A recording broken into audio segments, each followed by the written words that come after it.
I remember once reading a book about women in finance because it was a male-dominated industry. There was only between 10 and 15%. Still today, the financial advisors, it's only 10 to 15% women. And if a man was aggressive in his approach to things, he was considered a powerful person. If a woman was aggressive in her approach, she was a bitch. So I said to myself, every time I get called a bitch, I'm going to say, whoa, I'm making it.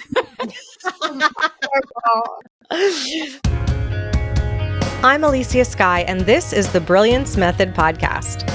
Through mindful, motivational, and often hilarious conversations with thought leaders, entrepreneurs, and executives, you'll discover new ways to create your life on purpose.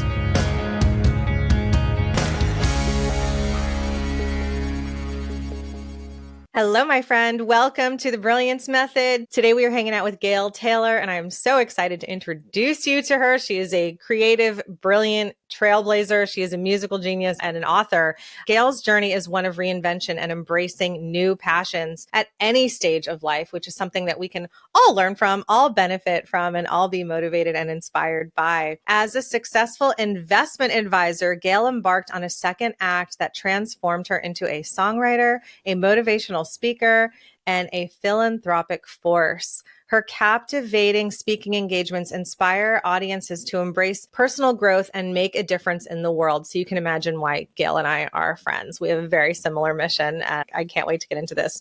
Gail's unwavering commitment to mental health initiatives led her to co-found the Edmonton Mental Health Foundation and support the McDougall House. And the McDougall House is a second stage housing for women in recovery. Through her forthcoming book, Curveballs, along with her musical catalog of 14 inspirational songs, she continues to leave an impact on a global scale. Hi, Gail. Welcome, honey. Hi, Elysia. Thank you so much for having me. This is pretty cool. Oh my gosh, my pleasure. So excited for my audience to get to know you and to get to hear your music. Coming from a financial background and reinventing yourself at 58 from financial advisor to musician, and then again as keynote speaker and author, you are giving everyone permission to do what they feel motivated and inspired to do. And that is so magical, so important. And I am personally grateful because that's a big conversation we have on this show. Yeah, it was an interesting journey too, because I had been a financial advisor for 25 years. And I loved it. I absolutely loved my job. I was good at it. And then when I was 58, I started taking piano lessons, and I had no background in music, none. I had never touched an instrument before. And then music started to flood into my life, and it was, oh my God, it was just so, I got hooked. And so after a couple of years, I thought, I'm going to retire. I was actually 61 at the time. And I thought, I'm going to retire a little earlier than I had planned. I was financially independent, so I had that I was lucky enough to have that option. And I thought, I'm going to retire a little sooner than planned, and I'm going to study music full time. So I did that for 2 years. I hired private teachers. Berkeley. I got to go to Berkeley School of Music online, because you don't have to have talent to do their online. You just have to pay. So I took bass guitar and piano and songwriting and ear training. And oh my God, I was having so much fun with it that after 2 years of that, so now I'm 63-ish, I thought, I'm going to reinvent myself as a musician. And when I shared that story with folks, I kept getting, oh my gosh, that is so inspiring. I'm going to go do something they had put on the back burner. And they said, and Elysia, I kept hearing that so often that, like, from strangers on the airplane. Yep, I talked to the person next to me. I'm one of those.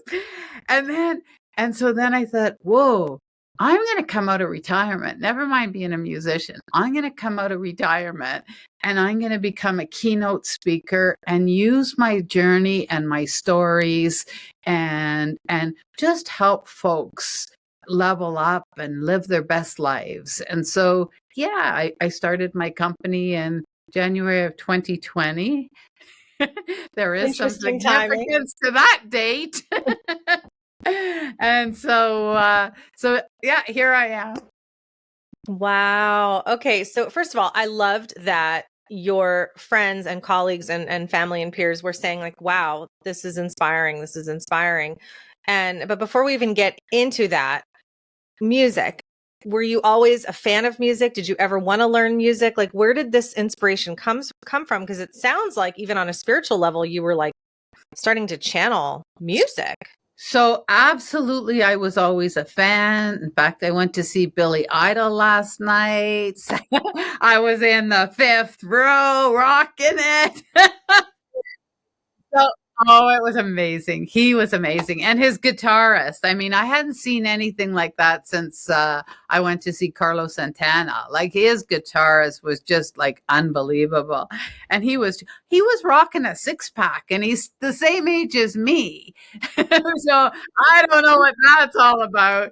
Um, so yeah. So as when I was younger, like everyone, right, in their teens and 20s, I loved music, and I went to every concert there was, and that was, I was a rock and roll baby of the 60s and the 70s Oh for my sure. gosh. I bet you saw so many great bands that Oh, the younger I generation. go back to Chuck Berry. I saw Yes. Chuck Berry live, but yes, I've seen them all. And then what happened was, and this was weird, interesting that you asked me this question, because when I got into the financial world, I was very focused and all in. And I removed music from my life almost completely for that 25 years without even realizing that I did it. Because what happened was, when I was going to work, I was listening to audiobooks instead of music, learning about economics and what's going on in the economy. And so my focus shifted. So I spent that 25 years living in that bubble, and I loved it. It wasn't a bad place to be, but music ended up, a really on the back burner without even me noticing it. Hmm. And so when I started taking the piano lessons, and what I said, music started flooding into my life. Well, it actually started flooding back into my life from the perspective of listening to it. Hmm. And oh my, now I just go to concerts every chance I get and listen to music every day and talk about the healing power of it. And like, it's replaced the economic brain, and and now Mhm. it's the music brain. A lot of people have full-time jobs, but they have hobbies. So like you weren't even embracing the hobby of it, which wasn't bad. You did what you wanted to do at the time. But is there a reason why you think you didn't embrace it as a hobby? And did you have other hobbies when you were in the finance world? Uh, no, my only hobby was my family. I spent time with my husband and my kids, and that's actually another story. No, I ended up when I retired, I was managing $130 million, and I was earning in the top 5% of earners in North America.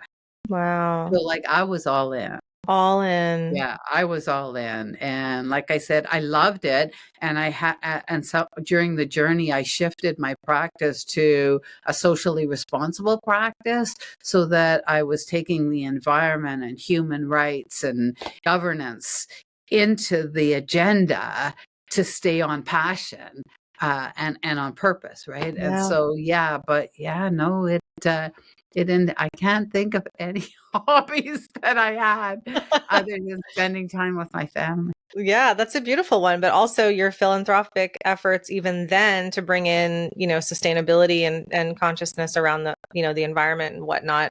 People don't realize that life happens and life takes up time. And, so many people who are working full time have a dream, whether it's acting or music or writing a book or whatever it might be. And years go by, time goes by, and it kind of itches at them and eeks at them. And then they go, okay, when I retire, I'll do it. And you actually did it. But a lot of people don't. And I see like this sense of depression from creative stifling that occurs. How can people embrace it a little more. My new book that I just wrote, Curveballs, it is a personal growth book, right? And this topic that you just brought forward, it's part of the theme. And that's There that. you go. Here's the thing. You spend 50% of your waking hours at your job.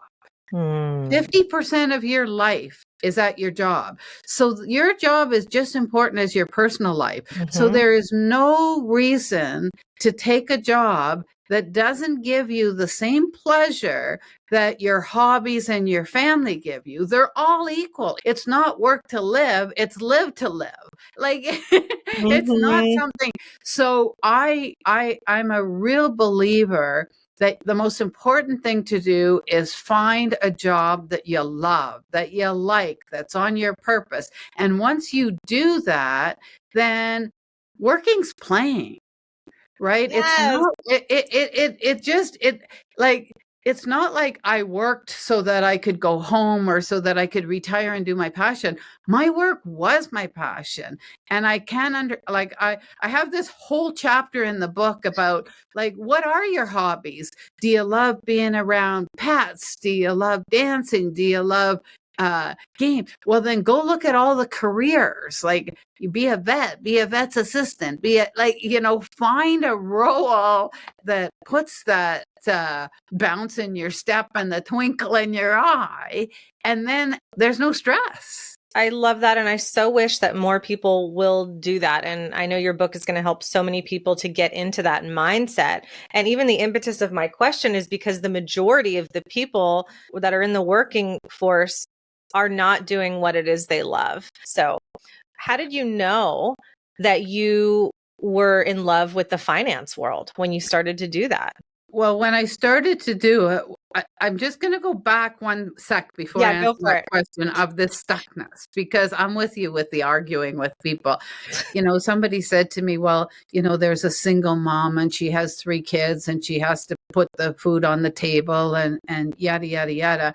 And I say, well, so does it make sense that she's at this job that she doesn't like, that's completely drains her? So she goes home at the end of the day to her 3 kids and has to put on her best face, where if she could transition to a job that put a bounce in her step, then when she gets home to the kids, everybody's in heaven.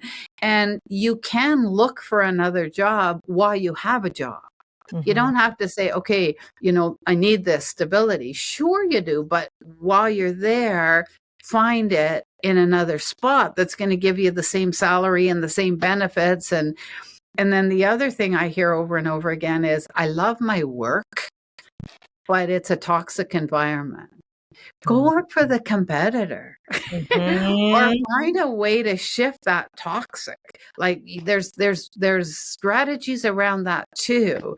I'm just not big on stay the status quo, because take the risk. I mean, you only get one life, man. You gotta go for it. Sorry. I get a little passionate when it comes to, like, I just want everybody to be living their best life. I so agree, honey, because we never know when that light switch is going to get turned off.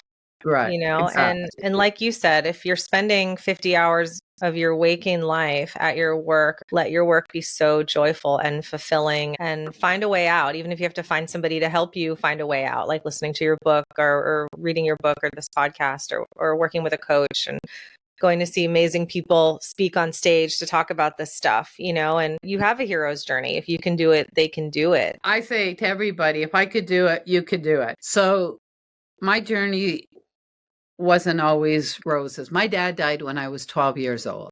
And when he died, my mom had 6 kids and she was in her mid-30s. Wow. So she had to move us from a small town to the city. And she spent 5 years dealing with her own grief and her emotional, like, she was working all day, and she was one of these people that was coming home, putting one foot in front of the other, barely getting into the door, because she was trying to keep the 6 kids together and off of welfare. Wow. Bless and her. I lost it. The city just, it swallowed me up and spit me out. I couldn't deal with the loss. I kept them alive in my brain for 2 years, like talk about trauma. And I didn't want to feel it. So I turned to drugs, alcohol, and reckless behavior. And I would sneak out of the house. I would go to a seedier part of town, hitchhike to a seedier part of town. I'd get stoned. I'd hitchhike home in the wee hours. Like, Elysia, I'm lucky I'm alive. Wow. And I mean, I quit school when I was 16. I stayed really deep into this addiction for 10 years. It took me 20 years to get completely out of it. And so 10 years into it, you know, I have a song that I wrote about this. Like, I woke up one morning and I literally looked at the mess I made in my room and my soul, and I thought, man, there's got to be more to life than this. And so, you know, just that little bit of spark, I started to think about, okay, how can I create my best life, and what is my best life? And so, you know, late 20s addict, what do you think I want? I want the life of the rich and famous. Yes. I want to be wealthy. I want I'll to have what she's having. So I started to do research. I actually started with Napoleon Hill's book, Think and Grow Rich. I mean, half of the audience here, you guys listening, have read that book.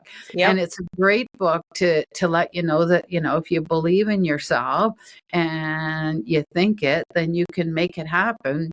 And so I started on my journey. I've been studying personal growth and peak performance for 40 years. Oh my gosh. And I started on my journey then. And I decided that was my goal. My goal at the time was to be a millionaire. I want to be a millionaire. Now, I did it and everything went great. And I got the sports car and I got the luxury coat and I got everything. And by the time I acquired it, I was happy. And so it just made me happier. Like people always say, you know, money can't give you happiness. No, it cannot. If you're a miserable person and you win the lottery, you're still going to be miserable. But if you're a happy person and all of a sudden you can fly business class, it's not a bad way to go. Yeah. And so that was how that journey into finance started. And when I got there and, you know, I started, you know, working, I was good at it. I mean, I had the opportunity. I managed people's retirement portfolios. So it was for high net worth people. So I was helping them deal with their financial independence so that they could stop working and live the similar lifestyle to what they had. So for me, it was a really important role.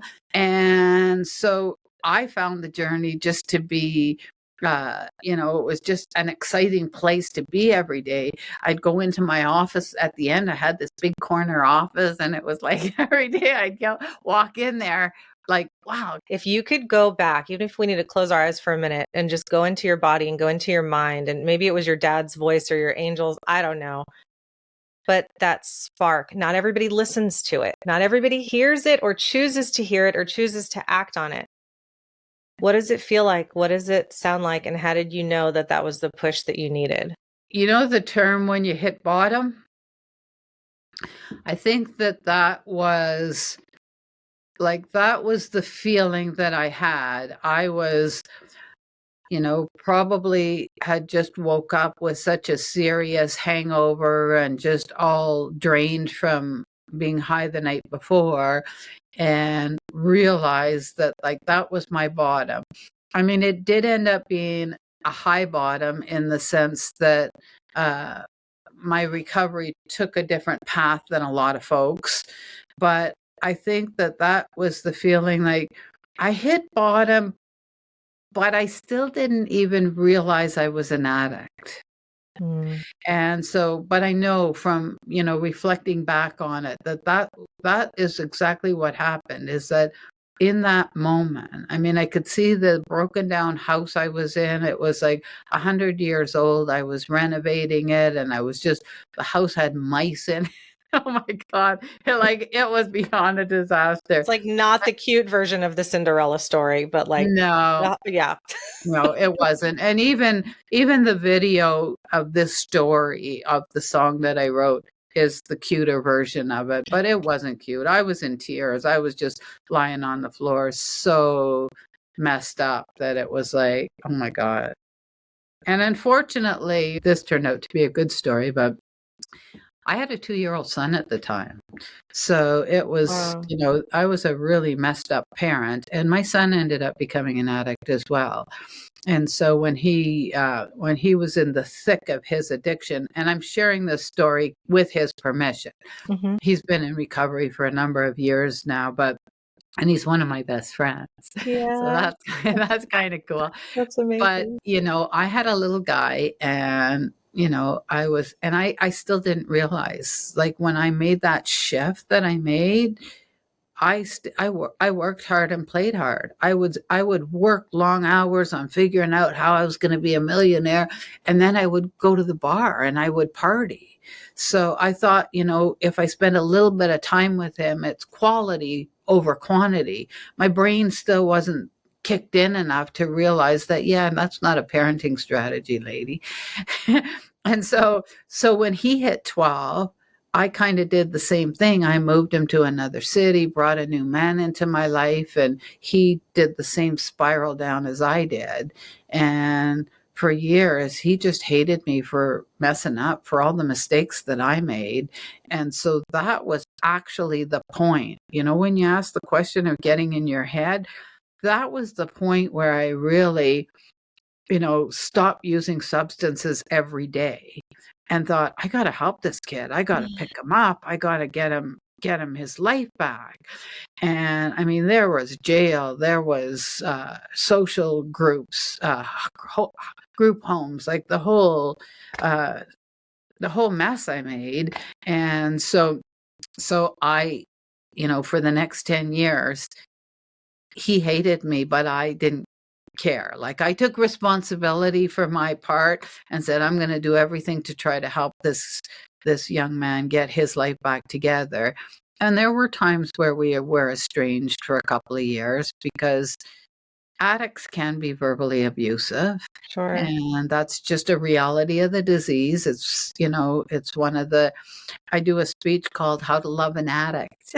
And I talk about everything from codependency to enabling to boundaries but yeah, so that there were a couple of different moments in my life, but that was the one that really, really had a strong pivot. Was I gotta help this young man on his journey. Love is such a motivating force, isn't it? It is. Oh yeah. Mhm. Yeah, it is. Wow. And, interesting, you were 12 when your dad died, and then, you went down that path, and then your son started going down that path at 12, and there's generational trauma, and there's stuff that's passed down, and, there's science to it. There's woo-woo-ness to it, and we get to heal it. We get to heal it every day by doing all the things that you're doing and rebuilding your relationships and creating music and supporting him on his journey. So you're healing it, Gail, and you're reminding us that we can heal it, and it doesn't have to be that way with his kids. Oh yeah, I heard somebody say once on a podcast, and I was so impressed because it was the epitome of me. I come from a place of healed scars, not open wounds. Ooh, I love that. Me too, because it's so true. Like, I can share all this with you, but it's not, it's not bringing up emotional turmoil in me. It's was part of my journey, and c'est la vie. And I have a feeling you might already know this, but when you made the comment about science, when I started doing some research when he was going through this at 12, one of the things that I read was when somebody's in that 12-year age, you're not supposed to change anything. You're not supposed to change their school. You're not supposed to change their house. You're not supposed to get a divorce. You're not supposed to die. It's a stage in somebody's life where stability and routine is the most important thing that they can have. And so when I started reading this, I thought, holy frig, that's exactly what happened. Mom moved me from a town to a city. I lost my dad. I got new school. What do? I leave my son's father. I bring a new man in his life. I move across the country when he's that age. So it was like, holy frig. So yeah, anyone out there who has experienced anything in that sort of 12-year-old age, you came by it honestly. You know, Gail, I don't know if you know this about me, but first of all, I needed to hear that today because my mother died when I was 12 years old. I did know that. Right. So my mother died when I was 12 and we moved to a different house. We moved actually back into the house we lived in. That was my mom had it rented out. So it was the house I kind of grew up in. We moved out of it for us to have it. My mom was creating a better life for us in a new neighborhood with lots of kids and stuff. And it was lovely and I loved it. And so then we moved back to the house, now this empty house without her. And then my father moved in and took over, and my father had, been in a cult. He had been in prison. And then he was in and out, throughout my teenage years and, doing the best he could with what he had at the time. And we're good now. But it was rough. So in hearing this going, wow, my entire life was uprooted. My mother died. I moved. I'm now living with someone I hadn't lived with since I was a child and was on my own a lot. I switched schools, all the things that you just said. So, I went through my own shit too, but, in hearing you share that, and I want to, if maybe, afterwards we can talk, you could share some of those resources with me about that, where it is you were reading about that. I am so proud of little me right now. Yes. Right. Yes. And I'm so proud of little you. We did it, babe. Yeah. We did it. Yeah, we did. And, I'm also a believer that in the universe, I believe in the universe and the universal energies. And I think, whatever happens is supposed to happen. And, sometimes when I was going through the whole family drug addiction thing, it was coming back at me, I would look up at the sky and say, okay, what's the message I'm not getting? Because I can't keep doing I can't keep doing this. And so yeah, I think and I think the challenges that we had ended up being our superpowers, right? It ended up making us who we are and grounding us and putting us in this position where we can help other folks become their best selves. I hope so. I dealt with my trauma very differently, I think, than you did. And I stored a lot of it. I feel like that contributes a lot to why I got cancer when I was 24, because there was so much unhealed upsetness, anger, sadness.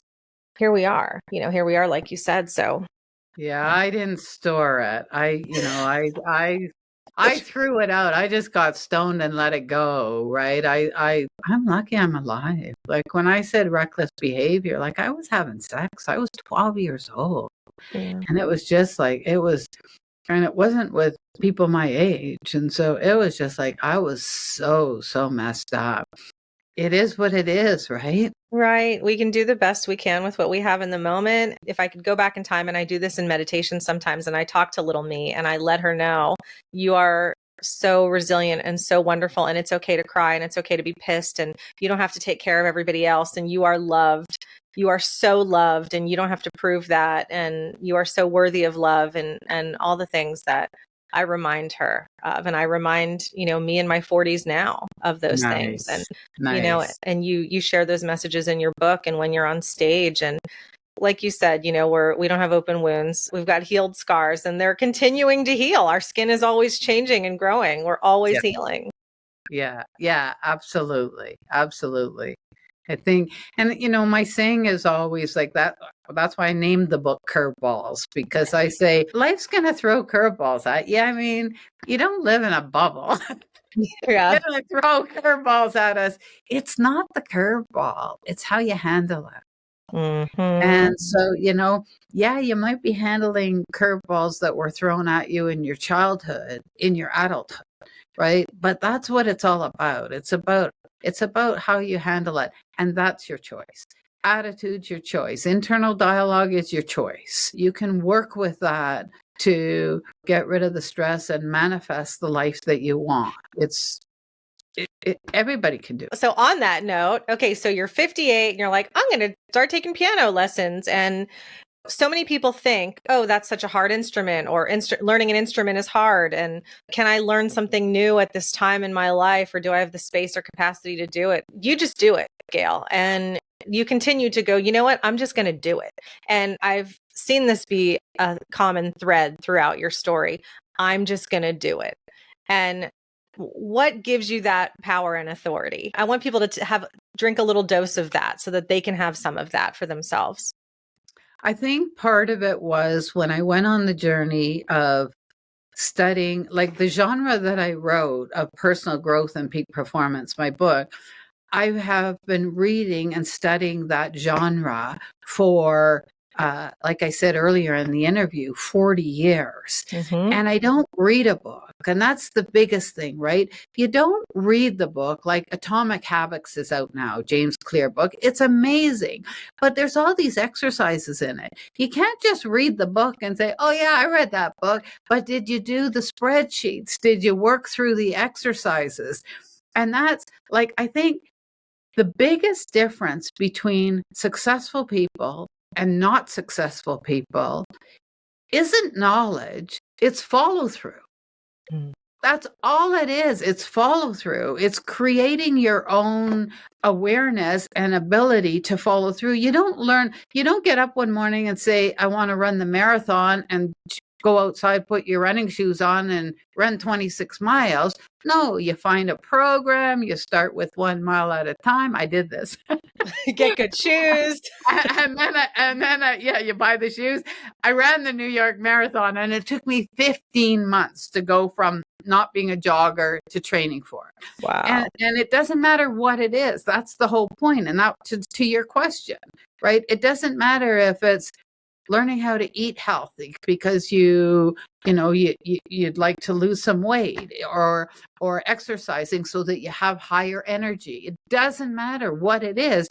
You just learn how to do it. You study it and you make it a reality. You follow through. You put your plan in place and you follow through. The application of what you're learning. And I think it just comes down to, do you actually want to grow as fast as you say that you want to grow? Because it's hard work. And, when it comes down to it, to actually sit and meditate every day for 5 minutes, or to journal, or to go on a walk, like, what wonderful work. It's not actually hard. What's hard, right? Yeah. The hard part is pushing through the ego and the old patterns and the old habits and the doom scrolling and the drama to go, oh, wait, I actually deserve to feel good and sit in silence and just breathe. Yeah. That's what I was going to say. That it's not, if you pick that passion and you want something, then get your leverage, get your emotional leverage and your buy-in. What's going to happen if you don't do it? Right? Okay, this is what I want. What am I going to get if I want? What are write it out. What are the things I'm going to get if I want? What am I going to have if I don't want? And then read that friggin' thing every day. Like, keep yourself front and center. For folks, I say your biggest tool is your internal dialogue. So if you've made that decision that this is what I want to do, this is the life that I want, my strategy is, anytime you find yourself in your head and your thoughts are taking you in a different direction, then you immediately have to shift them. So you have to teach yourself how to do that. And when I first learned this strategy, I used to say, I don't know, and I'm going to give you a little example. I'm trying to get I'm doing a proposal for a big keynote speech. And so I could go in my head and say, oh, they're not, there's no reason for me to be doing this because the audience is too sophisticated. They've already heard everything I have to say. Or why would the event planners pay my fee when they have so many other speakers to choose from? If I was to play a game like that with myself, which I don't, this is an example, I would immediately go, garbage in, garbage out. garbage in, garbage out. And then I'd reframe it. Oh my God, I'm so glad that I found this event. I'm the perfect fit for them. I can help these folks become their best selves. This is ideal. And I'd say it out loud. I'd yell it. I'd make sure my subconscious got the message. And I tell people, if you're trying to create something, tell yourself a story like you're writing yourself a letter. Tell yourself a story. Talk to yourself as if you're a third person, and make sure your subconscious mind gets the message. Hey, this is what we're going to do. We're going to create a business that's going to be in this genre, and it's going to be successful. And then here's why. And be excited, and get your subconscious mind so buying into it that there's nothing else that it can do but help you create it. And then if the garbage in, I didn't do garbage in, garbage out. I read a book that a girl by the name of Gail wrote in the 70s. She was an Olympic runner, I think. And so, but the other thing that I came up with, and you're going to laugh when you see this, I designed for a tactile item, I designed pendants that have a saying on them. I know, I saw yours. Look at us with our blue nails and I designed this one. I know you did. So each one of these says, like this one says the good life. One of them says staying young. It's all a lyric from my song, right? So if I did find myself in my head, I'd use this as a tactile item, and I'd literally take it and scratch where it was engraved, to help me. So I always say to everyone, do what you need to do, whether it's the tactile item or whether it's your own mantra, but find your, how do I shift the thinking that's going on in my head to the thinking I want in my head? Find the pivot point. And I mean, again, like you said, it takes effort, right? It doesn't happen first, second time you try it. You're going to do it over and over again until you make it a habit. So like 100 times, over the course of 3 months before you really start shifting the way that you think. You are such a joyful energy. And I want people listening and watching this to go, oh my gosh, I'll have what Gail's having. Like, I just want a little bit of that, So she just told you, she just taught you, like it's in the book, but she just taught us right here. And it's a choice to embrace it. And it's a choice to go, do I want to feel this happy? And have you read The Big Leap by Gay Hendricks? Yes. Right. So Gay talks about the hidden barriers to why we may not take action on behalf of our dreams or our goals or our desires. And there's 4 hidden barriers. And, one of them is the fear of outshining others or feeling fundamentally flawed. And once someone decides, okay, I want something, I'm going to choose to take action on it. I'm going to choose to be happier. I'm going to choose to play music. And then their ego creeps in and says, really, you're too old, or you're not good enough, or you don't have experience of that. Is there advice or guidance or some sort of practice they could put into place to kind of quiet that inner critic of whatever hidden barriers showing up to prevent them? Yeah, it's a combination of limiting beliefs and emotional maturity. And I think emotional maturity is a big part of it, because you have to know that absolutely people are going to tell you that you have an ego and that, how dare you outshine us? You think you're better than us. The reality is that you have to be you, and you have to be your best you. And if somebody's not being their best them, you don't have to go down to their level. You could do everything in your power to bring them up to yours, but that's on them. Like, you don't get to control other people. You only get to control yourself. I remember once reading a book about women in finance, because it was a male-dominated industry. There was only between 10 and 15%. Still today, the financial advisors, it's only 10 to 15% women. And if a man was aggressive in his approach to things, he was considered a powerful person. If a woman was aggressive in her approach, she was a bitch. Mm-hmm. So I said to myself, every time I get called a bitch, I'm going to say, whoa, I'm making it. And so it's your framing. It's how you frame it, right? And that's your emotional maturity, is that you can't do other people. You can only do yourself. Mm-hmm. And I mean, think where you want to think. What's the difference between you and Oprah? Like, to me, nothing. She's in a different version, a different place in her journey, and she ended up with more success and money, but there is no difference. That's like, to me, you got to get that handle.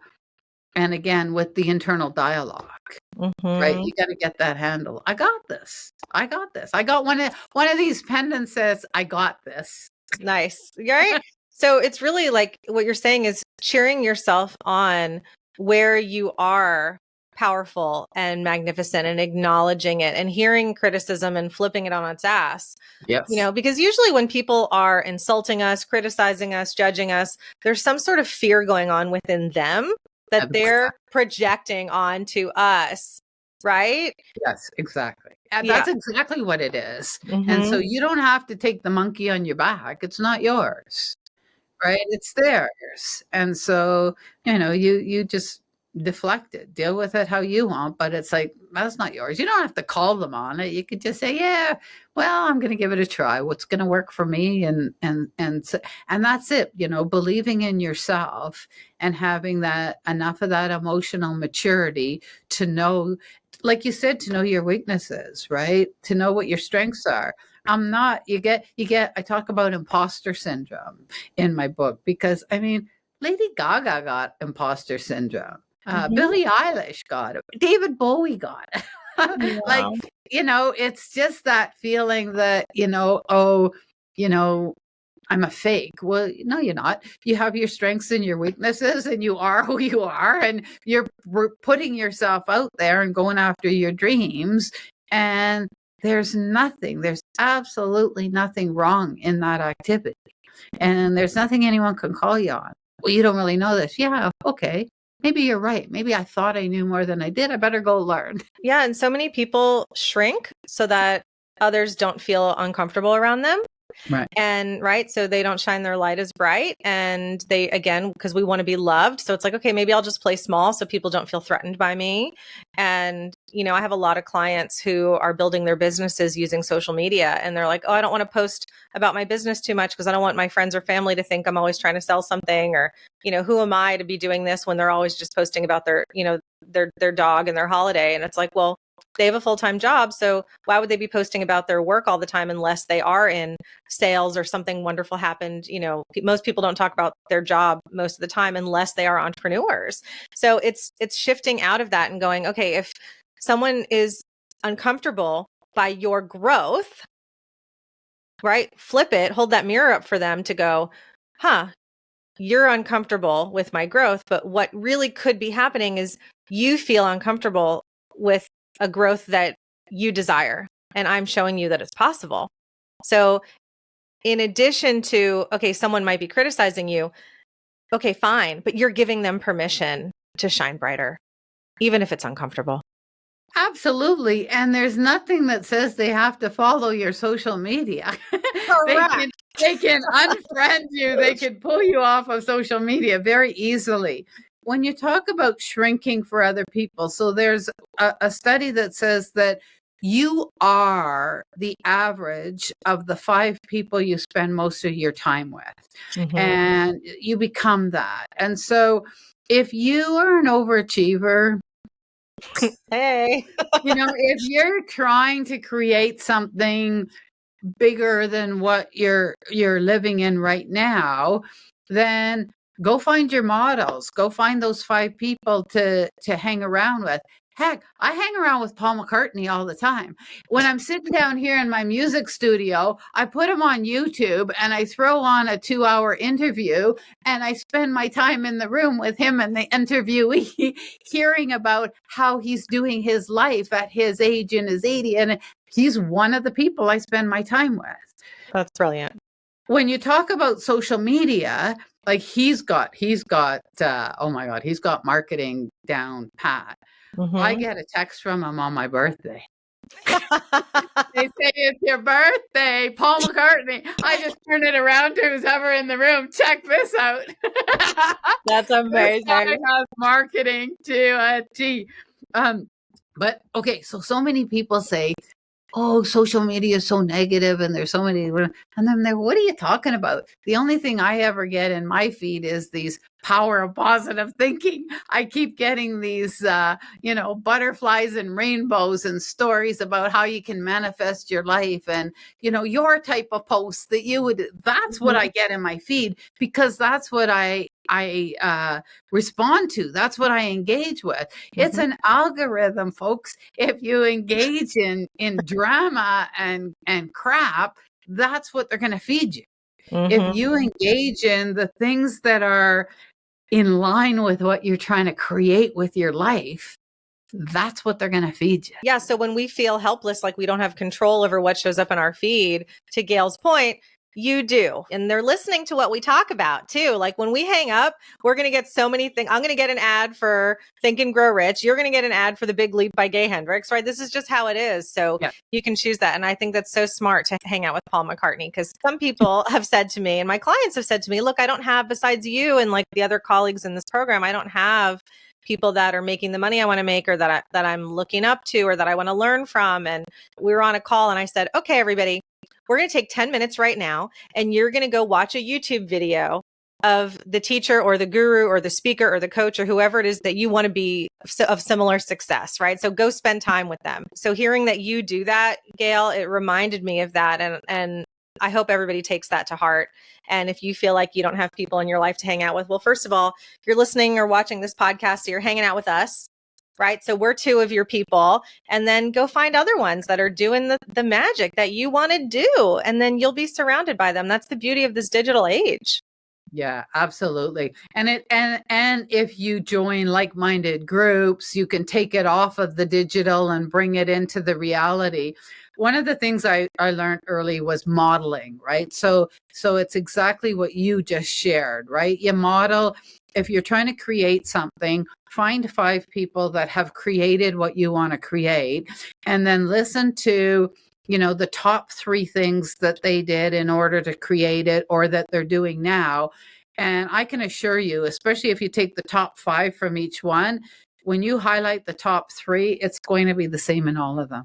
It's the same one with all the books we talked about, whether it's Think and Grow Rich or Gay or Atomic. If I take 10 books on personal growth, leveling up, and I take 5 of the top ideas that were presented, and then I go highlight them, the overlap is going to be between 50 and 75%.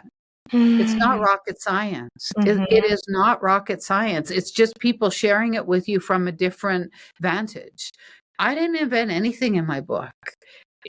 I learned it all from all these people, and I learned it over and over again because I wanted it to stick. And that in itself gives people permission to share from their heart, because so many people think, well, I didn't invent it or I didn't create it or whatever. It's like, but you put your spin on it and you're going to say it or write it in a way that people can hear you, where maybe they can't hear Oprah or they don't resonate with her or whatever, but they resonate with you.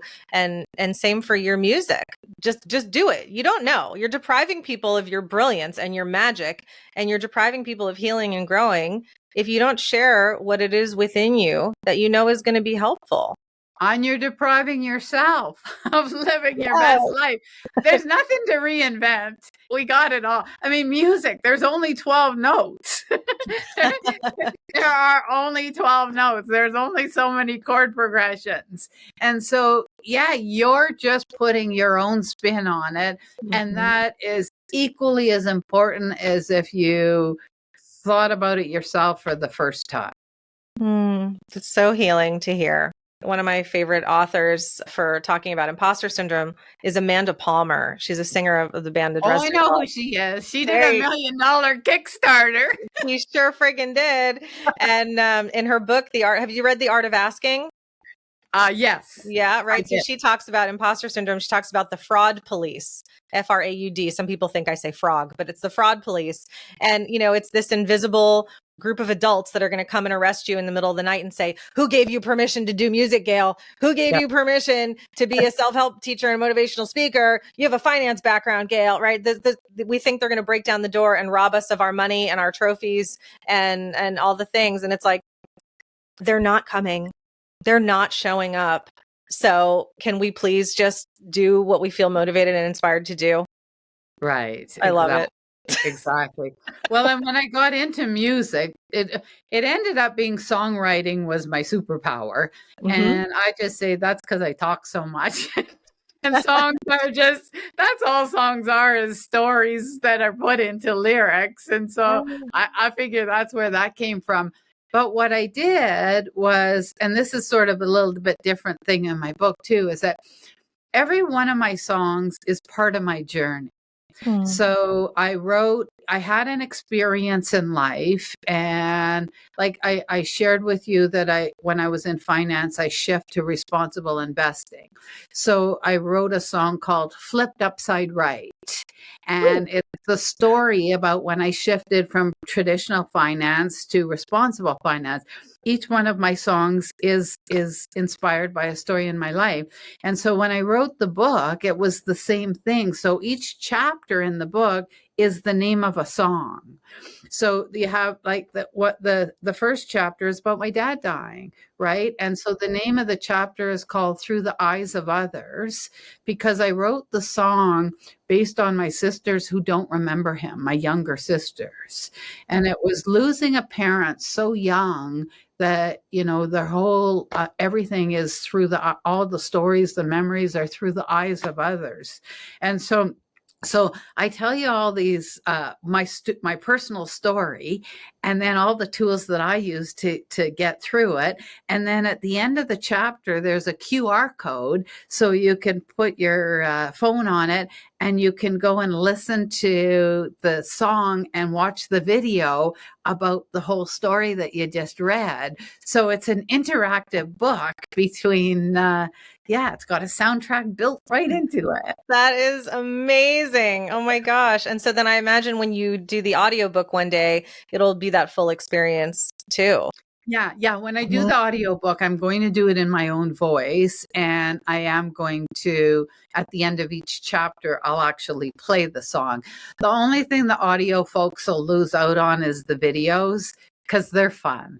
It's lyric videos, and they are just so fun. Oh, wow. Well, you can also say, to watch the video, go to gailtaylormusic.com/this. And so for sure. They'll get to see it. We don't want to deprive anybody of anything. So Gail, you have so much success. You've done so many beautiful things in your life. You continue to do things in your life, and you have, accomplished great wealth.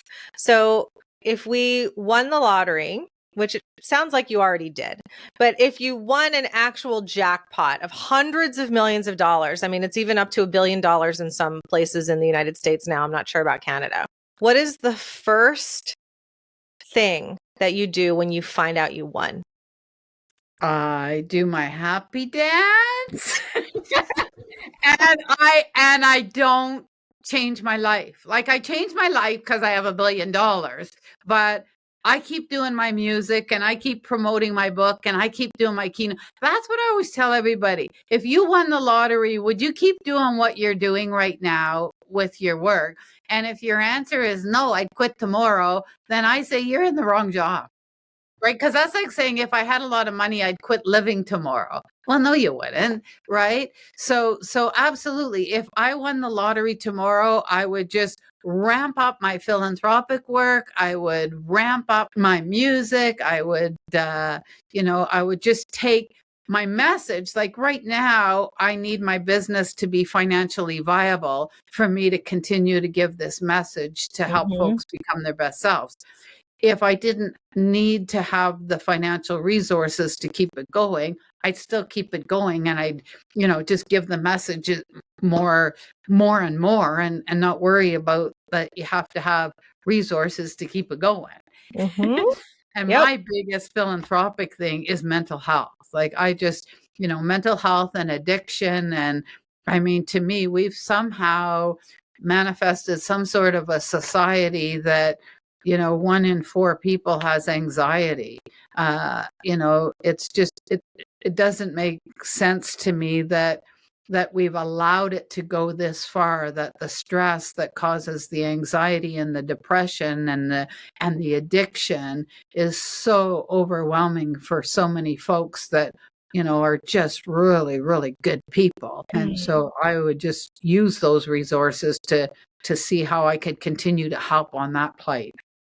Beautiful. To summarize your answer, do more of what you're already doing, which is what I hope everyone's answer is.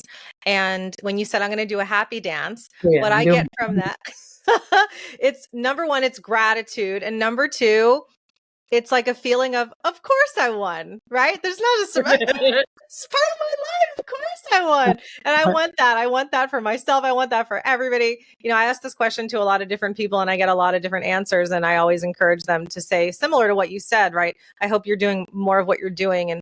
And for those of you who are feeling, a little lost right now, ask yourself that lottery question. And if your answer is something very different than what you're doing, then in whatever way you can, go and do little pieces of that. Right.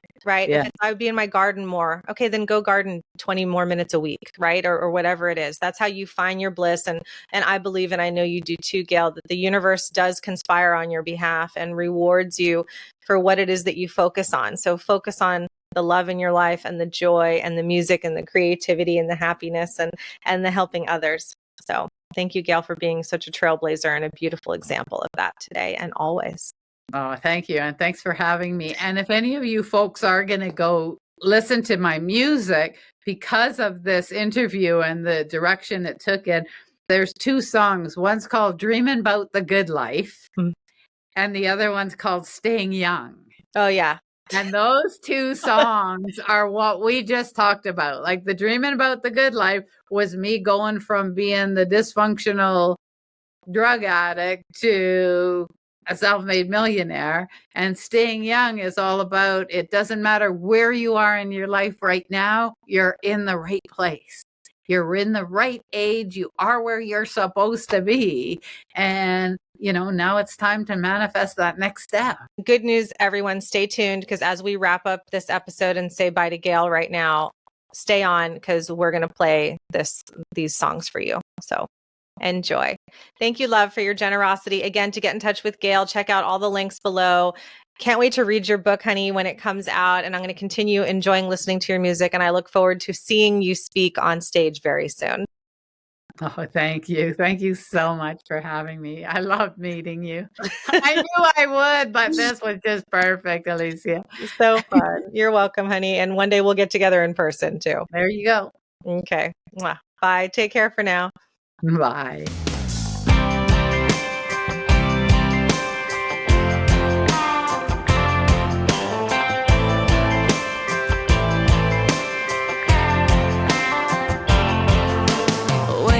South in a broke down house, complete with a leaky ceiling. I used to party all night, then watch the sunrise and wake up with a groggy feeling. Time went by in the blink of an eye. I was searching for a brand new meaning. Wanted to turn that house into a beautiful home and change the way I was feeling. Staring at the rich and famous, why can't I be in their boat? Thinking about mansions, fast cars, fashion. Where's my luxury coat? Dreaming about the good life, gonna make it grand. Learning all the mind games for my journey and my plan. I told myself I got this, yeah, it was good as mine. My future had a roadmap, all I had to do was put the car in drive, dreaming about the good life, dreaming about the good life. Bought a Samsonite just to do it right, studied all the rich guys reading, built a business tall watch it all fall, but I knew where my path was leading. Friends with some rich and famous invited me for drinks on their boat, visiting the mansions in my sports cars. Oh, and I bought my luxury coat, dreaming about the good life, gonna make it grand, learning all the mind games for my journey and my plan. I told myself I got this, yeah, it was good as mine. My future had a roadmap, all I had to do was put the car in drive, dreaming about the good life, dreaming about the good life.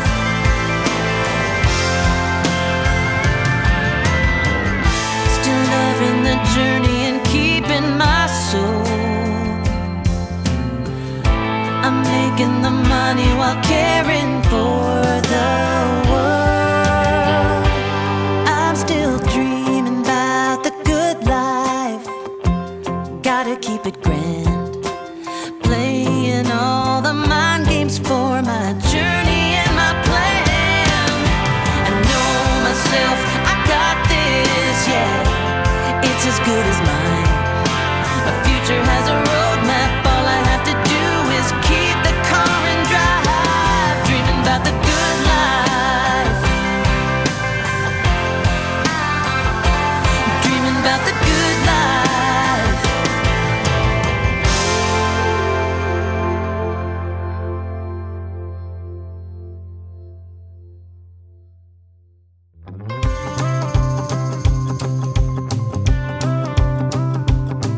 You wonder why I never act my age.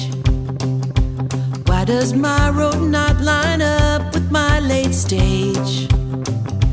I can see you out there searching for the answers, and that truly puts a smile upon my face. Life is full of curves and twists and turns,